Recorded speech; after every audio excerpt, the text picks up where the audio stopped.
แม่เจ้าเนี่ยเป็นมนุษย์จะมีลูกเป็นปีศาจได้ยังไงแล้วทำไมไม่บอกคนอื่นว่าข้าเป็นไข่มุกสวรรค์ล่ะไข่มุกสวรรค์เป็นอาวุธลับที่เทพเจ้าสูงสุดให้ไว้กับมวลมนุษย์ภายภาคหน้าเจ้าจะมีหน้าที่อันยิ่งใหญ่รับใช้สวรรค์ความลับสวรรค์มิอาจเปิดเผยไข่มุกสวรรค์ใจคนเราล้วนประกอบด้วยเลือดเนื้อนะหากเจ้าเห็นพวกเขาเป็นเหมือนญาติสนิทใช้พลังตัวเองปราบมารเพื่อพวกเขาจะมองเห็นเจ้าเป็นปีศาจได้ยังไงกันล่ะ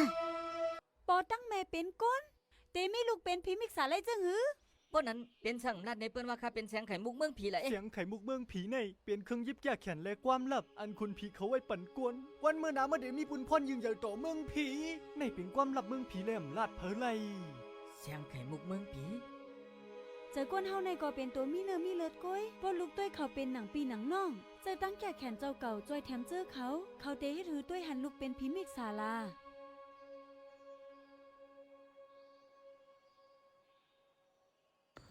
อ๋อค่ะยุ่มยามากูก็เดี๋ยวจอยกันกดไลค์กดแชร์